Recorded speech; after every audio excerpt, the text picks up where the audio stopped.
Assalamualaikum everyone. Basically this is a training session of SAP plant maintenance from the very basic level. सबसे पहले हम ये देखते हैं कि SAP होता क्या है। SAP की फुल फॉर्म होती है हमारे पास system application and products and data processing. इसका मतलब क्या होता है? देखिए हमारे पास एक सिस्टम एप्लीकेशन या एप्लीकेशन सिस्टम हमारे पास एक ऐसा सॉफ्टवेयर होता है, एक ऐसा सिस्टम होता है कि जिसमें हमारे पास 3 तरह की चीज़ें पाई जाती हैं। जिसमें यूज़र इंटरफेस मौजूद हो, जिसमें हमारे पास डेटाबेस मौजूद हो और जिसमें हमारे पास प्रोग्रामेबल लॉजिक मौजूद हो, तो वो हमारे पास एप्लीकेशन सिस्टम कहलाया जाता है। सैप हमारे पास एक एप्लीकेशन सिस्टम है। देखिए यूज़र इंटरफेस का मतलब ये होता है कि ऐसी स्क्रीन जिससे यूज़र कम्युनिकेट कर सके, जिससे यूज़र देख सकता हो। और प्रोग्रामेबल लॉजिक का मतलब ये है कि उस सॉफ्टवेयर में कोई लॉजिक इंस्टॉल्ड हुई हो जिसकी बेसिस के ऊपर वो कैलकुलेशंस परफॉर्म कर रहा हो। और स्टोरेज या डेटा स्टोरेज का मतलब ये है कि जो कि डाटा स्टोर करने की एबिलिटी रखता हो। तो सैप हमारे पास जो है ना, ये तीनों एबिलिटीज़ रख रहा होता है और इसीलिए इसकी फुल फॉर्म होती है system application and products in data processing. SAP by nature हमारे पास एक ईआरपी होता है। ईआरपी क्या होता है? ईआरपी की फुल फॉर्म होती है एंटरप्राइज रिसोर्स प्लानिंग। अच्छा, ईआरपी क्यों रिक्वायर्ड होता है? इसको ना हम एक बिजनेस एग्जाम्पल से समझते हैं। देखिए एक कस्टमर है, उसने 10 गाड़ियों का ऑर्डर दिया है, ठीक है, सेल्स डिपार्टमेंट को कि उसको 10 गाड़ियाँ चाहिए। अब क्या होता है कि ये सेल्स डिपार्टमेंट क्या करेगा कि ये इन्वेंट्री डिपार्टमेंट को इन्फॉर्म कर देगा कि कस्टमर का ऑर्डर आया 10 गाड़ियों का, तो वो चेक कर ले कि उसके पास इतना स्टॉक मौजूद है या नहीं। अगर उसके पास स्टॉक मौजूद होगा 10 गाड़ियों का, तो वो दोबारा जो है वो सेल्स को इन्फॉर्म कर देगा। और अगर उसके पास स्टॉक मौजूद नहीं होगा 10 गाड़ियों का, तो वो प्रोडक्शन प्लानिंग को जो है वो इन्फॉर्म कर देगा कि कस्टमर की तरफ से ऑर्डर आए और आप इसको बनाना शुरू कर दो। तो प्रोडक्शन प्लानिंग डिपार्टमेंट अल्टीमेटली क्या करेगा कि वो प्रोडक्शन डिपार्टमेंट को इन्फॉर्म कर देगा कि भाई कस्टमर की तरफ से 10 गाड़ियों का ऑर्डर आया, इसको बनाना शुरू कर दो। अब प्रोडक्शन डिपार्टमेंट के पास अगर रॉ मटेरियल मौजूद है उसको बनाने के लिए, तो वेल एंड गुड, वो बना देगा। लेकिन अगर उसके पास रॉ मटेरियल मौजूद नहीं है, तो प्रोडक्शन डिपार्टमेंट दोबारा प्रोडक्शन प्लानिंग को इन्फॉर्म करेगा कि भाई मुझे रॉ मटेरियल प्रोवाइड करो इन गाड़ियों को बनाने के लिए। अब प्रोडक्शन प्लानिंग डिपार्टमेंट जो है वो रॉ मटेरियल को देखने के लिए दोबारा स्टोर में जो है वो जाएगा। अगर उसको रॉ मटेरियल मिल गया तो बहुत अच्छा है, तो वो raw material ultimately production department को दे देगा और प्रोडक्शन डिपार्टमेंट जो है वो 10 गाड़ियों का ऑर्डर उसको बना देगा। बनाने के बाद वो दोबारा जो है ना, प्रोडक्शन डिपार्टमेंट जो है वो प्लानिंग को इन्फॉर्म करेगा कि भाई मैंने 10 गाड़ियों का ऑर्डर पूरा कर दिया है। प्रोडक्शन प्लानिंग इन्वेंट्री को इन्फॉर्म करेगी, इन्वेंट्री सेल्स को इन्फॉर्म करेगी, सेल्स डिपार्टमेंट अल्टीमेटली कस्टमर को जो है वो इन्फॉर्म कर देगा। अब इसमें ये देखो कि हमारे पास कितनी बैक एंड फोर्थ जो है वो कम्युनिकेशन फ्लो कर रही है। ठीक है, और याद रखना किसी भी इंडस्ट्री की सक्सेस जो है वो उस पर लाई कर रही होती है कि उसमें कम्युनिकेशन कितनी स्मूथली जो है फ्लो कर रही है। क्योंकि देखो अगर इन डिपार्टमेंट्स में आपस में कम्युनिकेशन वीक होगी ना, तो अल्टीमेटली होगा क्या कि हमारे पास कस्टमर को ऑर्डर देर से पहुंचेगा। तो हमारे पास इंडस्ट्री में जो है वो डिफरेंट डिपार्टमेंट्स होते हैं। एचआर हो गया, सप्लाई चेन हो गया, मेंटेनेंस हो गया, प्रोडक्शन हो गया, ईआरपी हो गया। इन डिपार्टमेंट्स के दरमियान कम्युनिकेशन रिक्वायर्ड होती है। तो ईआरपी हमारे पास एक ऐसा सॉफ्टवेयर होता है जो कि इन डिपार्टमेंट्स को आपस में कम्युनिकेट करवा रहा होता है, कनेक्ट करवा रहा होता है, ताकि इनके दरमियान कम्युनिकेशन जो होता है वो स्ट्रांगली फ्लो करे। सैप पीएम मॉड्यूल क्या होता है? देखिए हमारे पास सैप पीएम मॉड्यूल एक ऐसा मॉड्यूल होता है कि जिसमें हम लोग मेंटेनेंस एक्टिविटीज़ प्लान कर रहे होते हैं। यानी कि किसी भी इंडस्ट्री में हमारे पास इक्विपमेंट्स मौजूद होते हैं, मशीन्स मौजूद होती हैं।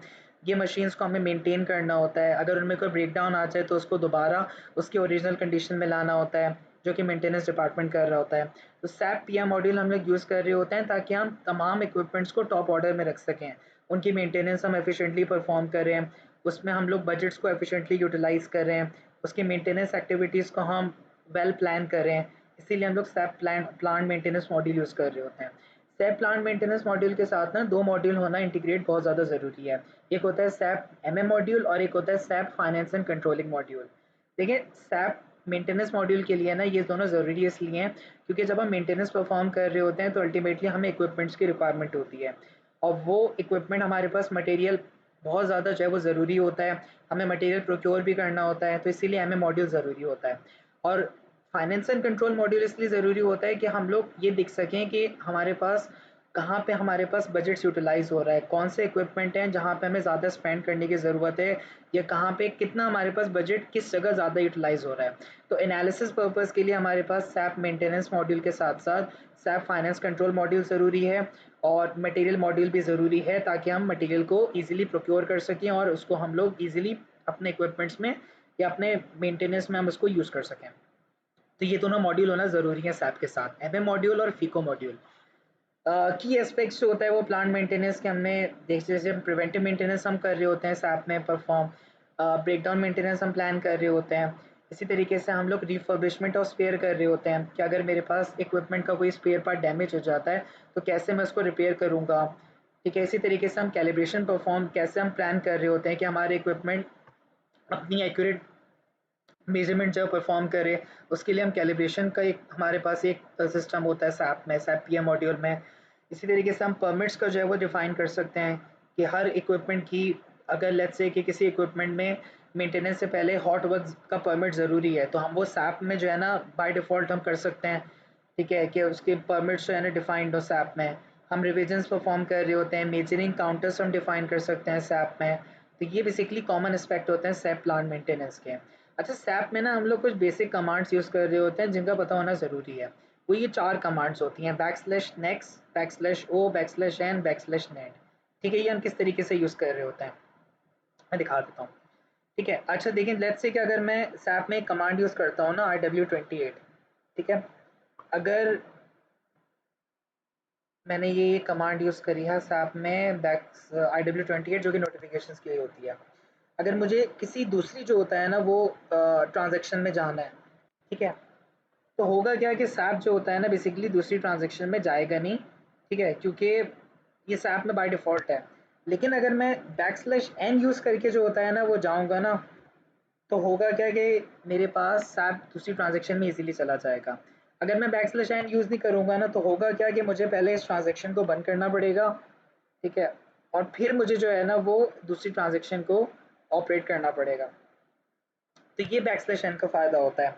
इसी तरीके से अगर मैं चाहता हूँ कि मेरे पास जो है ना मैं एक ट्रांजैक्शन में रहूँ, ठीक है, लेकिन बैकस्लैश एन आप जब आप यूज़ करोगे ना तो इससे होगा ये कि आपकी जो करंट ट्रांजैक्शन है ना वो क्लोज हो जाएगी और आप दूसरी ट्रांजैक्शन में चला जाओगे।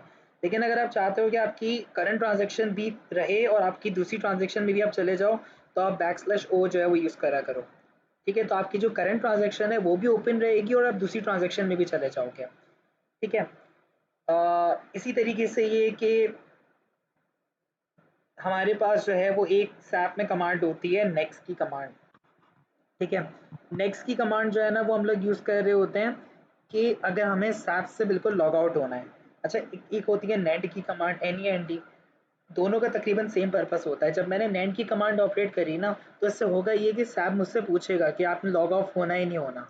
ठीक है, लेकिन अगर मैंने नेक्स्ट की कमांड जो है वो यूज़ करी ना तो सैप होगा ये कि मुझे सारी स्क्रीन से मुझे लॉग आउट करवा देगा, और ये नेक्स्ट की कमांड होती है। अगर आप किसी करंट ट्रांजैक्शन में हो ना और आपने किसी ट्रांजैक्शन से उससे ट्रांजैक्शन से बाहर आना है तो आप बैकस्लैश एन यूज़ करोगे ना तो आप उस ट्रांजैक्शन से बाहर आ जाओगे। तो ये सैप की कुछ बेसिक कमांड्स थी जो कि हमें पता होनी चाहिए। So this was little introduction about SAP plant maintenance. इंशाल्लाह हम बाकी वीडियोस भी बनाएंगे। So stay connected.